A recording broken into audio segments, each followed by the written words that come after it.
Hello and welcome. This is Notibot ENG. Good evening. I'm your anchor.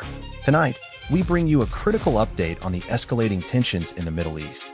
A live broadcast from Iran is unfolding with reports of a Lebanese journalist being killed by Israeli forces. Meanwhile, talks between U.S. and Iranian officials have hit a roadblock. We'll also be discussing the reported seizure of ships in the Strait of Hormuz and a new video released by Iran's Revolutionary Guard Corps. Our top story tonight: the standoff over the strategic Hormuz waterway. As tensions escalate in the Middle East, a developing crisis is unfolding in Lebanon and Iran, with dire implications for global relations. Israel has carried out airstrikes on Lebanon, killing at least 5 people, including Lebanese journalist Amal Khalil. The attacks are believed to have been launched by the Israeli military in response to rocket fire from southern Lebanon.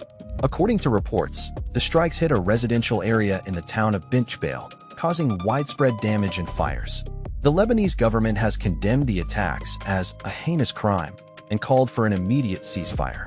Lebanese journalist Amal Khalil was killed along with 4 others, including 2 children. Her family says she was just 21 years old when she died. The Israeli military has not commented on her death or the cause of the airstrikes. The conflict between Israel and Lebanon is long-standing, but recent tensions have escalated in recent days. Rocket fire from southern Lebanon has sparked a series of Israeli retaliatory strikes. Tensions between Iran and the U.S. are also escalating. Washington says it will support any country that takes action against Iranian-backed militants in Syria, while Tehran warns it will not back down. Talks between the two nations on Tuesday failed to yield any progress, with both sides remaining at odds over issues such as ballistic missile development and regional security. The stalled talks have raised concerns about the potential for further conflict in the Middle East. Diplomats are now trying to find a way forward, but so far, no agreement has been reached. Following a tense standoff in the region, diplomatic efforts to ease tensions between the U.S. and Iran continue to stall, with Hormuz as the focal point. Good evening. I'm your name, and this is Balance of Power, late edition. We're coming to you live from Washington, D.C., where tensions between the U.S. and Iran are escalating over control of the strategic Strait of Hormuz. The strait, which connects the Persian Gulf to the Gulf of Oman, is a vital waterway for international trade, and its control has significant implications for global energy markets. The conflict began in January when the U.S. Navy shot down an Iranian drone that was approaching one of its warships. Iran retaliated by firing missiles at 2 Saudi Arabian oil facilities, causing significant damage and disrupting global crude oil supplies. The incident sparked a chain reaction of events, including the withdrawal of American troops from Iraq and increased tensions between the U.S. and Iran. Senator Tina Smith, a Democrat from Minnesota, says that the conflict is creating massive economic uncertainty for her constituents, particularly farmers who rely on international trade to sell their goods. She notes that the Iranian government has threatened to cut off oil exports if the U.S. reimposes sanctions, which would have devastating effects on the global economy. Senator Roger Marshall, a Republican from Kansas, disagrees with Senator Smith's assessment, arguing that the U.S. must take a strong stance against Iran to protect its national security interests. He says that the conflict is a test of American resolve and that staying the course in terms of sanctions is essential to preventing Iranian aggression. The tension between these two senators reflects the deep divisions within Congress over how to approach the crisis. Adding to growing tensions in the Middle East, reports have emerged of a reported seizure of ships by Iran, sparking new concerns for ongoing peace efforts. Good evening.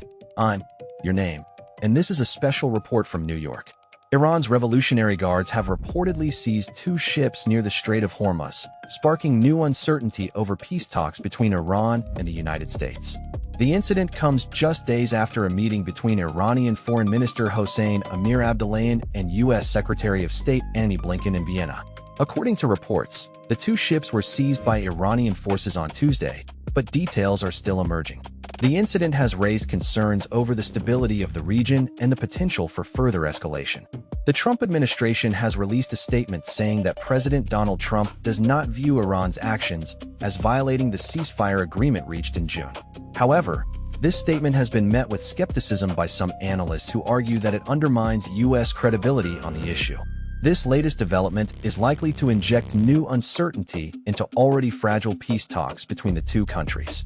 The talks have been focused on reviving the Joint Comprehensive Plan of Action, JCPOA, nuclear deal, which was negotiated in 2015 and imposed sanctions on Iran. The seizure of these ships has raised questions about Iran's intentions and whether it is willing to compromise on its demands for greater economic relief.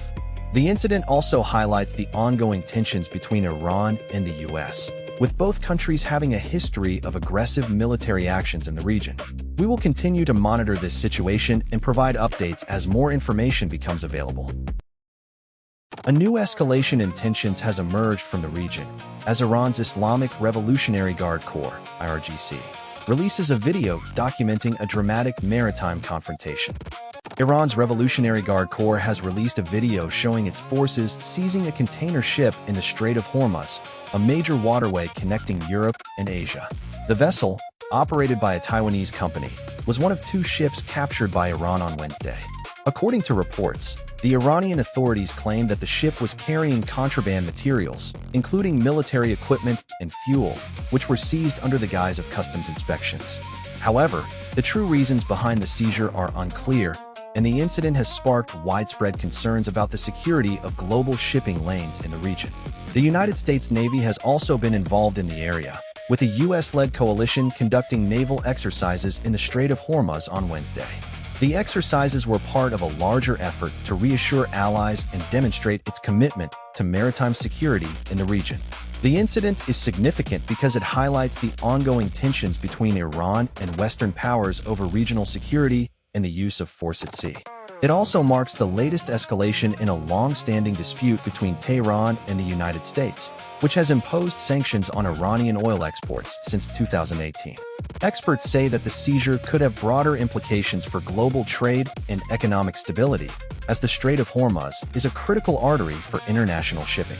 The incident also raises questions about the role of non-state actors, such as the Revolutionary Guard Corps, in regional security dynamics.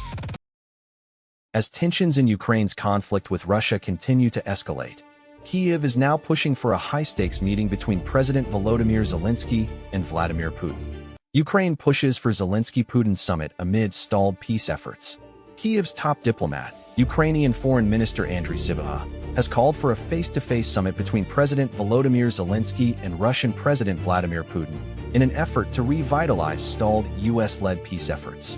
This proposal comes as the Iran war has dominated Washington's attention, causing the Moscow-Kyiv talks to stall. Sybiha stated that Ukraine is willing to consider any venue outside of Russia and Belarus for the summit, emphasizing the need for a direct meeting between Zelensky and Putin to bring new momentum to diplomacy. This development comes as U.S.-mediated talks over the past year have made little progress on key issues such as the future of four Ukrainian regions Moscow seeks to capture. Putin has refused Ukraine's unconditional ceasefire demand, instead believing that Western military and financial support will dwindle and Ukraine's resistance will eventually collapse. The grim reality is that a war of attrition continues along the 1,250-kilometer front line in eastern and southern Ukraine. Analysts suggest Russia suffers tens of thousands of battlefield casualties each month, drawing comparisons to the carnage of World War I. The stalled peace efforts have significant implications for global stability, as the conflict has already displaced millions of people and caused widespread destruction.